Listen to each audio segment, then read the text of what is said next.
you help me film some videos today? I don't know.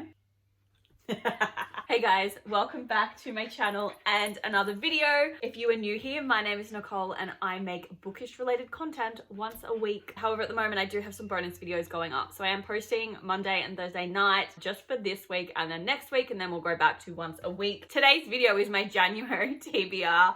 And it is the first TBR video of 2024. So that's always exciting to start a new year off fresh. I am off for a couple weeks this month. So I also want to actually read 10 books in January. I've only picked 6, but I am off for 2 weeks straight for the first 2 weeks of January. So I am hoping to smash out majority of these books so that I can read some extra books in the month so that I can get to 10. I don't know if I will, but I'm willing to give it a try.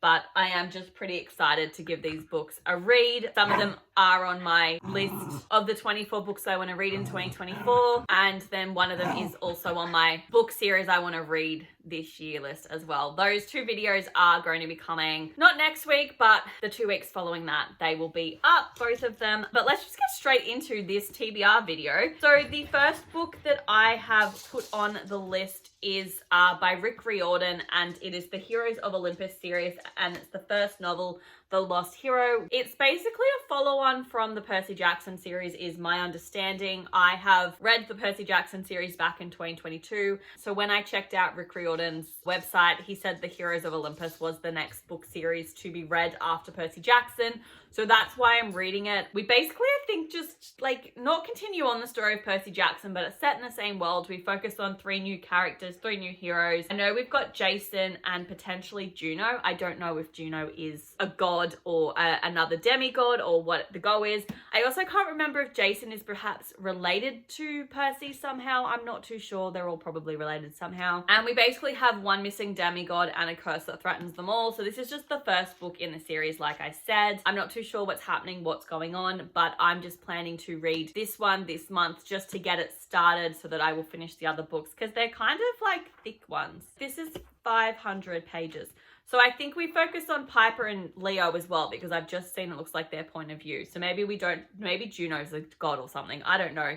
But this is the first book that I want to read this January, I guess. Yeah. And then the next book I have chosen to read was loaned to me by a friend from work, and it's called The Coffin Confessor, and the author is Bill Edgar. It's non-fiction. That's the word I'm looking for. So it's actually based on like real events. So we focus on Bill Edgar, who's also the author of this novel. He gets hired by people who are dying and they have like a secret wish or something that they want to be carried out at their funeral, and they basically paid him to do this. He's a one-of-a-kind professional, a man on a mission to make good on these last requests.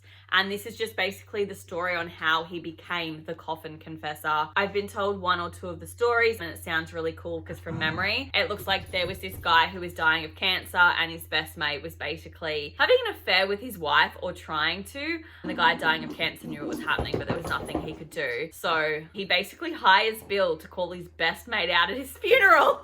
And I was just like, this is kind of the sassy shit that I need in my life. So it just sounds really cool. It looks like there's like, you know, his just journey of how he gets to this point. It's literally less than 300 pages. I need to get it read before I return back to work on the 15th of January. So that's why it's on my TBR, because I hate borrowing books from people and taking too long to read it. And I felt really bad taking the book and being like, I can't give it back to you until I return back to work. And she's like, it's fine. That's the second book I want to read. And then the third book I want to read is The Quizquotient by Helen Hong. And we focus on Stella, who has Asperger's and she's just really obsessed with maths and it's her career. And she's focused so much on it that she doesn't actually really have a life outside of it. Dating kind of freaks her out. She's not keen on kissing people, but she's also 30 and realized that she's potentially missed out on some life experiences.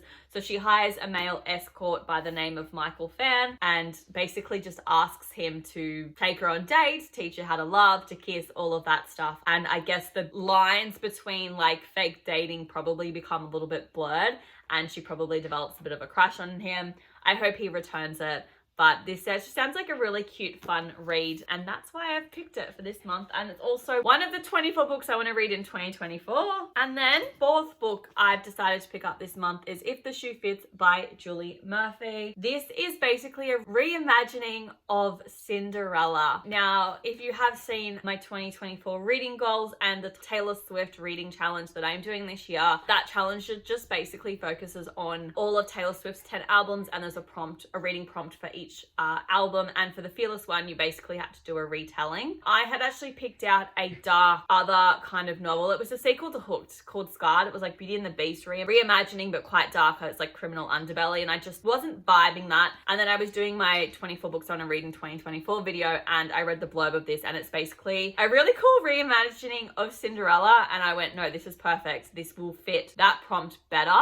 So I'm going to be using it to tick that off, but this basically focuses on our main character called Cindy. She's obsessed with shoes. She is also plus size. She gets her degree in design, but she doesn't have a job. As such, she moves in with her stepmother, Erica Tremaine, who is a Hollywood executive producer on a reality TV show called Before Midnight. It looks like there is a slot they need to be filled, so they put Cindy into it.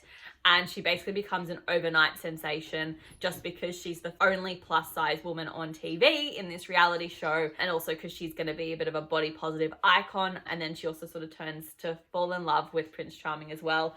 And I think it's going to be really cute and fun. And it's a Cinderella reimagining. So what could go wrong? And I just think it's like the cute, fun little romance novel that I need to start off 2024 with. And then the fifth book that I have decided to read is Divine Rivals by Rebecca Ross. All I know about this novel is that everybody is losing their mind about it on like Book Talk and Bookstagram. So when I saw it in my local Big W, I picked it up. I know nothing about it except that I feel like it gives Emily Wilde's Encyclopedia of Fairies vibes. They're like academic rivals to lovers.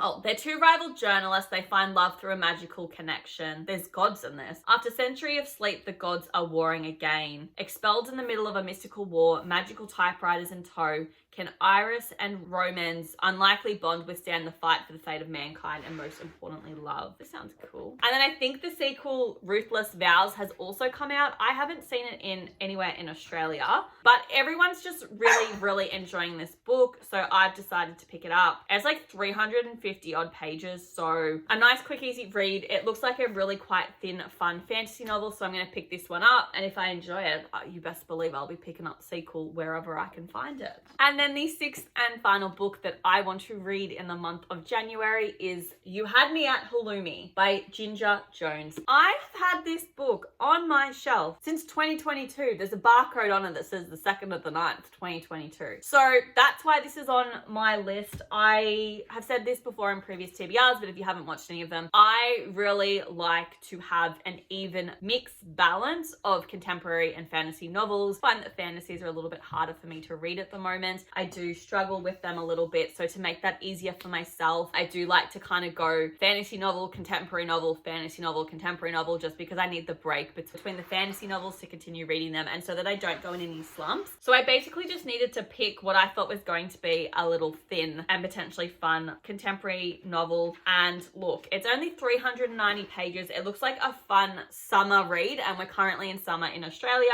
and it says not just a cheeky holiday romance. So I kind of want to go to the beach, sit on the beach and read this novel. That's the vibes I'm getting, but what is it actually about? So we focus on Freya. She has always dreamed of being a head chef. She's craving adventure and a real taste of the Mediterranean, so she decides to take matters into her own hands. She's ditching both her dead-end job and unsupportive boyfriend. I love that. And she packs her bags for sunny Cyprus in pursuit of the prestigious Golden Spoon Culinary Prize. Looks like she's going to be one of the 7 competitors, and she's determined to take the trophy and rediscover her passion for food. But what she doesn't expect to discover is Xthanos. He is as gorgeous as he is charming. He's quite the dish. She's instantly attracted to him, but this trip was meant to be about the cuisine and not the sausage. It's like crossed out, and then it's like holiday romance, and she knows that she's not allowed to let him distract her from the contest. So basically, I wonder if they're going to be kind of like rivals a little bit, have a little bit of a crush. She becomes distracted, gets mad because she's become distracted, and breaks things off, and then they get back together at the end. That's my guess, but I'm excited to pick this up. It sounds like it's going to be a fun summer read, which is great because that's what the weather is doing at the moment in Australia. So I'm excited to pick this one up and give it a go. Alrighty guys, so they are the 6 novels that I have actually picked to read this month in January. Like I said, I am off for the first 2 weeks, so I am anticipating that I will hopefully read, I don't want to say all 6 of these books in the first 2 weeks, but I low-key want to, so that I can read 2 books each week after that. So yeah, that's basically it for this video. It was nice and quick. So anyway, I hope you guys enjoyed this video, the first TBR of 2024. We are going to start this reading year off better than we started it last year, because last year's started with a lot of duds. But anyway, Happy New Year! I just realized this video is going up on the 1st of January. I hope you guys aren't too hungover. You had a great New Year's Eve, and that you're starting 2024 off with a bang. And I hope that you all stayed safe during this holiday season. I will see you on Thursday for my favorite / 5-star reads of 2023. Bye guys.